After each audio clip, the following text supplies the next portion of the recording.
할렐루야. 오늘은 영광의 무릎이라는 제목을 가지고 함께 은혜를 나누겠습니다. 예수를 믿는 게 뭘까요? 예수를 믿는다는 것은 다르게 생각하고 다르게 본다라는 것입니다.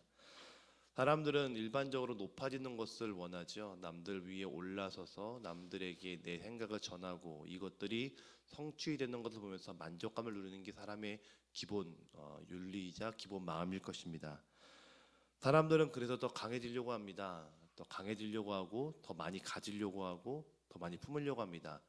많이 가진다는 것은 많이 높아진다는 것이고 많은 힘을 갖게 된다는 것입니다.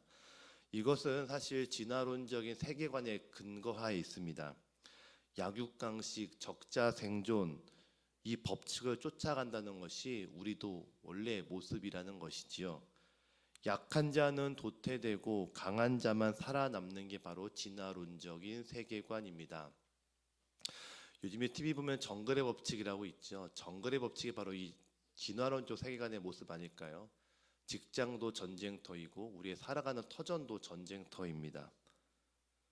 지금 시대가 그렇습니다. 강한 자만 살아남습니다. 더 강해지기 위해서 더 열심히 일을 하고요. 더 많은 돈을 벌려고 하고요. 더 쉬는 시간을 쪼개서 돈을 벌려고 합니다. 며칠 전에 그 나영석 PD라고 하는 예능 인기 PD의 인터뷰 기사를 읽은 적이 있습니다. 이 나영석 PD가 제작하는 프로그램의 형식을 보면요, 뭐 화려하거나 아주 뭐 재미를 유도한다거나 그런 모습들이 아니라 일반적으로 생활의 소소함을 잘 그려내고 있습니다. 그때 꼭 놓치지 않는 주제가 있는데 바로 여행과 음식이란 주제입니다. 사람들이 성향이 아무리 달라도 국적이 다르고 또 마음이 다르고 또 처한 상황이 다른다 할지라도 일반적으로 사람은 떠나고 싶은 여행과 먹고 싶은 음식을 좋아합니다. 왜 이런 아이템을 좋아할까요? 바쁘게 살아가는 사람들에게 언제나 떠나고 싶은 욕구 그리고 맛있는 것을 먹었을 때 얻는 기쁨이 있기 때문에 그렇습니다. 주변에 맛집도 많고 주변에 해외여행도 자주 가는 사람들, 이런 것들이 증가하는 이유는 이 진화론적 세계관에 질려버린 사람들이 피하고 싶고 도망치고 싶은 욕구가 있기 때문에 그렇습니다. 높아지고 싶기 때문에 열심히 살아내야 되기 때문에 잠깐 쉬고 싶은 사람들의 욕구, 도피하고 싶은 마음 때문이라는 것이죠. 세상은 진화의 흐름으로 돌아가지만 복음은 하나님의 개입하심으로 내 안에 화평이 있다라는 것을 믿는 것이 바로 이 복음입니다. 그 복음의 증거로 예수께서 오셨지요. 세상의 흐름과 반대되는 모습으로 그분께서 오셨습니다. 사람들은 높아지려고 할 때 그분은 낮아지셨고 낮아지는 것도 모자라서 저 바닥 밑에까지 내려가셨습니다. 본문 3절입니다. 아무 일에든지 다툼이나 허영으로 하지 말고 오직 겸손한 마음으로 각각 자기보다 남을 낮게 여기고, 겸손한 마음, 내가 남보다 높지 않습니다. 내가 남보다 낫다라는 것입니다. 이게 바로 예수의 마음이라는 것이죠. 그 예수의 마음으로 당신께서는 직접 몸으로 그 행동을 보이셨습니다. 낮아지셨고 인간이 되셨고 그리고 하나님의 마음으로 이 땅을 살아가십니다. 오늘이 주일입니다. 어떤 모습으로 어떤 생각으로 이 자리에 오셨습니까? 다른 어떤 것보다 세상과 거스르는 그 마음으로 그 생각으로 오늘 하루도 작은 예수의 모습을 닮아가는 저와 여러분 되시기를 주님의 이름으로 축원합니다. 첫 번째입니다. 같은 마음으로 오늘을 살아야 합니다. 같은 마음. 2절을 보니까요, 마음을 같이하여 같은 사랑을 가지고 뜻을 합하여 한 마음을 품어 그럽니다. 마음을 같이하여 같은 사랑과 뜻을 합하여 한 마음을 품는다. 같은 마음, 같은 사랑, 같은 뜻, 같은 한 마음이라고 얘기합니다. 자, 누구와 같은 마음이고 누구와 같은 사랑이고 누구와 같은 뜻일까요? 예수와 같은 마음, 예수와 같은 뜻, 예수와 같은 사랑이라는 것이죠. 교회에 나오지만 예수님과는 정반대의 마음을 가지고 나올 때가 얼마나 많이 있던가요? 여러분, 예수님은요 언제나 무리를 향해 그 마음이 있었습니다. 어떤 사람들이 이렇게 얘기합니다. 예수님은 무리를 만들어 온 것이 아니라 제자를 만들러 왔다. 제자가 12명이었잖아요. 그러니까 예수님은 우리 12명에게만 관심이 있었다라고 말합니다. 일리가 있는 것 같습니다. 그런데 성경을 자세히 보면 예수님은 12명만 모아놓고 설교하신 적이 단 한 번도 없습니다. 무리, 불특정 다수를 향해서 복음을 전하셨죠. 그 불특정 다수에게 전했던 복음에 반응했던 사람들이 12명이었습니다. 그러면 12명에게 말씀 전했던 거 왜 사람들에게 말씀 전했던 건 의미가 없었을까요? 아니죠. 예수님이 살아생전에 복음을 전했을 때에 반응한 사람들이 12명이었습니다. 근데 죽으시고 난 다음에 부활하고 난 다음에 사람들이 이제 제자들이 예수님의 마음과 예수님의 사랑을 품고 뜻을 전하죠. 그랬더니 예수님의 살아생전에는 알지 못했던 그 무리들이 그 제자들의 말씀을 듣고 이 말씀이 예수님 말씀이었네. 다시 또 반응합니다. 그게 12명에서 70명, 500명 그리고 예수님이 죽고 난 다음에는 교회라고 하는 모습으로 반응을 합니다. 그게 이제 하나님의 나라가 되는 것이죠. 그래서 예수님이 죽고 난 다음에 점점 교회의 확산 속도가 빨라졌던 것입니다. 그래서 그 복음의 속도가 결국에는 로마를 바꾸고 열방까지 바꾸는 놀라운 기적을 일으키게 됩니다. 그러니까 예수님의 마음과 예수님의 초점은 12명 그 몇 명의 한정된 사람들에게만 있는 것이 아니었습니다. 무리에게 어떤 무리일까요? 하나님의 생명이 없는 무리들, 하나님의 호흡이 없는 무리들, 다음에 하나님의 숨이 없는 무리들에게 항상 관심이 있었습니다. 지난 수요일 말씀을 듣는데요, 제 안에 참 은혜가 있었습니다. 목자 한 명당 기를 수 있는 양이 약 30마리 정도밖에 안 된다 하더라고요. 근데 100마리 이상 양을 치는 목자에게는 혼자 감당할 수 없기 때문에 이제 페이를 주고 목자를 쓰게 됩니다. 우리는 이것을 삭군이라고 하죠. 그러니까 삭군 목자를 쓰게 되는 거예요. 삭군 목자는 자기 양이 아니기 때문에 한두 마리 정도 놓쳐도 별 대수롭게 여기지 않는다고 합니다. 양은 눈이 매우 나쁜 동물이기 때문에요. 앞에 있는 양을 쫓아가는 그런 본능을 보입니다. 근데 다 제각각으로 흩어지고 또 게다가 이제 야외 광야기 때문에 맹수의 위협을 받을 수도 있잖아요. 한두 명, 한두 마리, 두세 마리 같은 경우에는 버리는 것을 당연지사로 여긴다는 것이죠. 삭구는 이런 걸 잘 알기 때문에 두세 마리가 없어져도 별 관심을 가지 않고 주인 목자 역시 내 양이 아닌 걸 알기 때문에 삭군 목자가 그렇게 해도 당연하게 여긴다고 합니다. 근데 우리 주님은요, 99마리, 99마리의 양보다 잃어버린 한 마리에게 더 관심이 있다고 하십니다. 죽을 수밖에 없는 양들, 당연히 버려질 수밖에 없고 버려질 것을 예상했던 그 양들, 무리라는 사람들은 바로 저런 양들이었습니다. 죽을 수밖에 없던 사람들, 죽을 수밖에 없는 양들, 그 사람들에게 관심 있던 것이 바로 예수의 마음, 예수의 생각, 예수의 뜻이었다는 것이죠. 예수님의 마음은 어떤 것이었을까요? 6절부터 8절에는 세 가지의 마음이 나옵니다. 6절과 8절입니다. 그는 근본 하나님의 본체시나 하나님과 동등됨을 취할 것으로 여기지 아니하시고 오히려 자기를 비워 종의 형체를 가지사 사람들과 같이 되셨고 사람들의 모양으로 나타나사 자기를 낮추시고 죽기까지 복종하셨으니 곧 십자가의 죽으심이라. 예수의 마음은 어떤 마음인가? 첫 번째는 자기를 비우는 마음입니다. 왜 비울까요? 예수님의 마음이 저 무리에 있기 때문에 내 안을 비워서 하나님의 마음을 채우겠다는 것입니다. 예수님의 마음은 두 번째는 자기를 낮추는 마음입니다. 높은 곳에 올라가 남을 짓밟기보다는 내가 낮아져서 다른 사람들과 화평한 관계, 그래서 그 사람들에게 예수의 마음을 전해드리기 위한 마음이란 것입니다. 세 번째는 복종하는 마음입니다. 순종을 넘어 복종함으로 내가 하기 싫어도 내 권리, 내 주장을 꺾어버리지요. 5절을 보니까요, 너희는 이 마음을 품어라 그럽니다. 이 세 가지의 마음, 비우고 낮추고 복종하는 마음. 왜 그럴까요?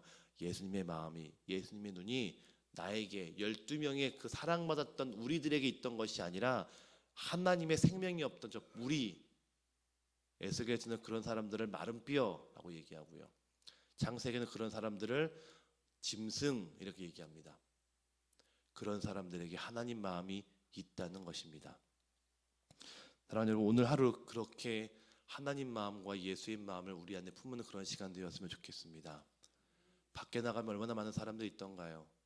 예수를 모르고 예수와 함께 동행하지 못하는 그런 사람들, 오히려 예수의 마음은 그런 사람들에게 있습니다. 그러기에 나를 비우고 내가 낮춰지고 내가 복종하게 되었을 때 그 하나님의 사랑이, 그 하나님의 마음들이 그 귀한 사람들에게 흘러들어가 우리가 제자가 되고 제자가 하나님의 귀한 사도가 되는 놀라운 역사가 있게 될 줄로 믿습니다. 두 번째입니다. 예수의 이름만 남아야 합니다. 예수의 이름만 남아야 한다.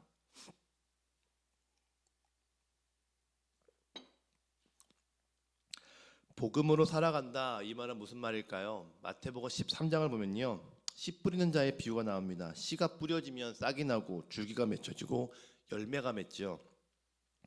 열매는 다시 땅에 떨어져서 씨를 뿌리게 됩니다. 자, 그럼 씨가 뿌려져서 씨가 남게 되는 거죠. 무슨 말일까요? 그 안에 싹과 줄기와 열매는 다 필요 없고 씨만 남는다 이 말입니다. 사과를 심으면 사과가 남죠. 호박을 심으면 호박이 남습니다. 성경에서 씨는 말씀이라고 이야기합니다. 말씀은 곧 예수입니다. 우리가 예수 안에, 우리라고 하는 밭에 예수가 심어지면 하나님은 때마다 축복을 주시고 감동도 주시고 은혜도 주십니다. 그래서 많은 축복을 누리면서 살아가게 되죠. 그럼 예수를 품은 내가 유명해지고 잘되고 뜨고 소위 말해 성공한 삶을 사는 것일까요? 아닙니다. 그건 가짜입니다. 나는 밭이고 예수가 씨기 때문에 그 예수란 씨가 자라서 줄기를 맺고 나무가 되고 열매를 맺고 열매가 다시 또 누군가에게 씨로 흩어 뿌려지게 됩니다. 그럼 나는 없어지고 예수와 예수만 남는 것이죠. 그게 바로 복음입니다. 은혜 받은 내가 남는 게 아니라 축복받는 내 간증만 남는 것이 아니라 예수만 남는 것, 이게 바로 복음의 원리라는 것입니다. 나만 남기게 하기 위해서 하나님은 축복도 주시지만 때로는 기도의 응답도 더디하시고 때로는 고난도 주실 때가 있습니다. 우리를 광야로 이끄실 때가 있고 지칠만 하면 만나와 메추라기를 통해서 우리에게 격려하시고 힘을 주시기도 합니다. 이유는 내 힘을 다 빼고 오직 예수만 그 안에 남기게 하기 때문에 그렇습니다. 본문 10절입니다. 하늘에 있는 자들과 땅에 있는 자들과 땅 아래에 있는 자들로 모든 무릎을 예수의 이름에 꿇게 하시고 모든 만물이 다 예수의 권위, 예수의 위치, 예수의 수준 밑으로 다 무릎을 꿇는다라고 성경은 고백합니다. 무슨 말일까요? 우리가 남는 것이 아니라 예수가 남아야 된다는 것입니다. 예수께서 남겨 하기 위해서 우리의 권위를 누르십니다. 우리의 자존심을 낮출 때가 있습니다. 우리의 교만과 우리의 이름도 꺾으실 때가 있습니다. 근데 그러실 때 고난이라고, 이건 시험이라고, 상처받았다고 고백하면서 교회를 등지는 것이 아니라 예수만 남기게 하기 위해서 지금 하나님 나를 훈련시키시는구나, 우리가 깨닫고 믿음을 이어가야 된다는 것이죠. 우리가 기도할 때 얼마나 많은 유익을 구하고 있던가요? 예수님의 영광을 위해 산다 하시면서 속내를 보면 다 나를 위한 기도가 얼마나 많이 있던가요? 하나님을 위해 산다 하면서도 실제로는 내 실력을 자랑할 때가 참 많이 있습니다. 하지만 우리가 남길 이름은 유일한 예수의 이름인 줄로 믿습니다. 오직 예수의 이름만 남기는 저와 여러분 되시기를 주님의 이름으로 축원합니다. 마지막 세 번째입니다. 예수님을 찬양하는 날이 되셔야 됩니다. 예수님을 찬양하는 날.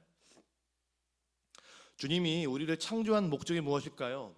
에베소서 1장 12절에 이렇게 말하고 있습니다. 이는 우리가 그리스도 안에서 전부터 바라던 그의 영광의 찬송이 되게 하려 하심이라. 우리를 창조한 목적이 무엇인가?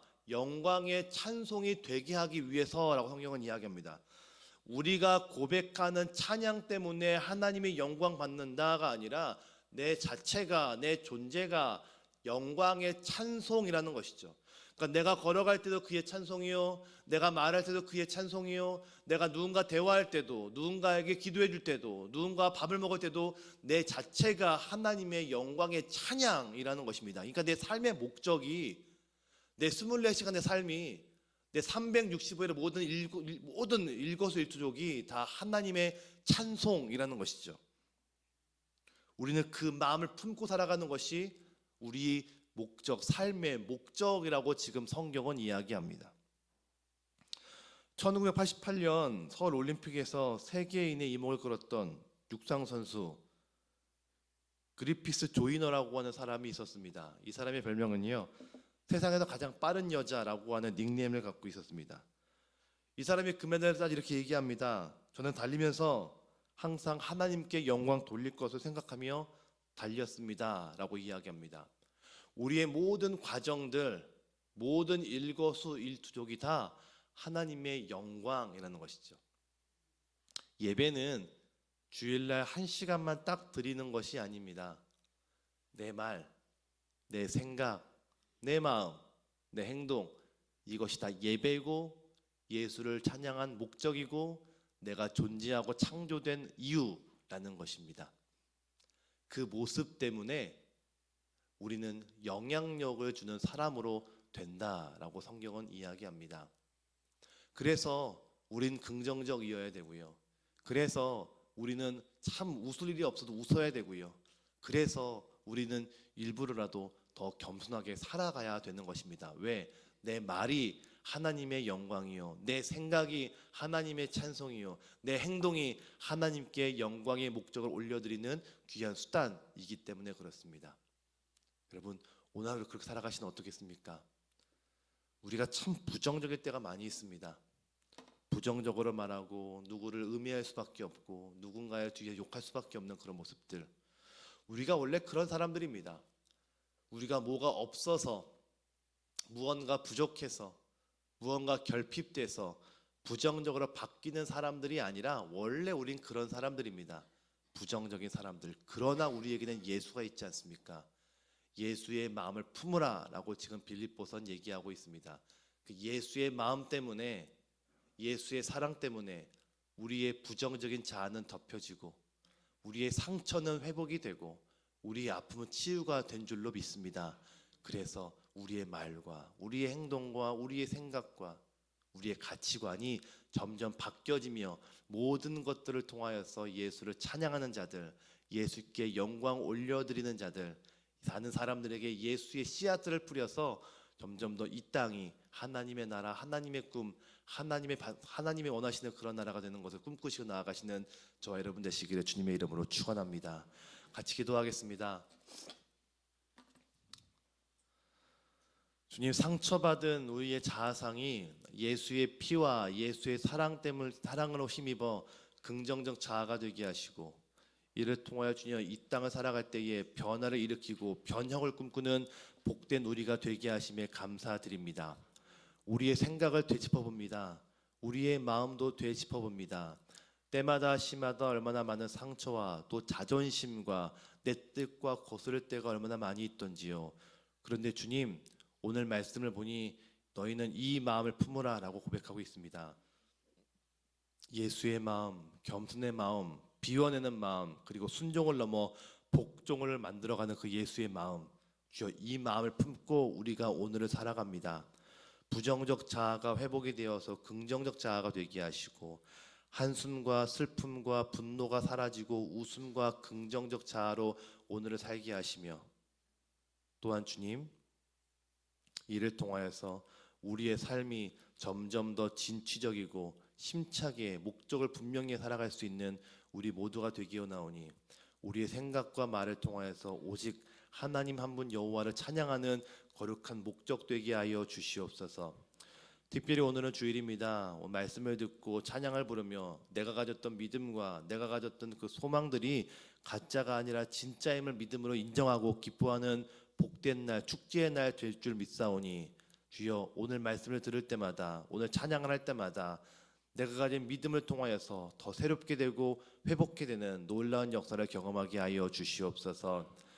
예물 가지고 나온 손길들이 있습니다. 그 손길들마다 하나님의 놀라운 축복 허락하여 주시고 기도할 때 이 하늘의 놀라운 축복 허락하여 주셔서 혼자 내 생각을 고내이고 되뇌이고 돌아가는 것이 아니라 하나님과 소통하는 은혜의 시간 될 수 있도록 주여 우리와 함께하여 주시옵소서. 감사드립니다. 예수님의 이름으로 기도드립니다. 아멘.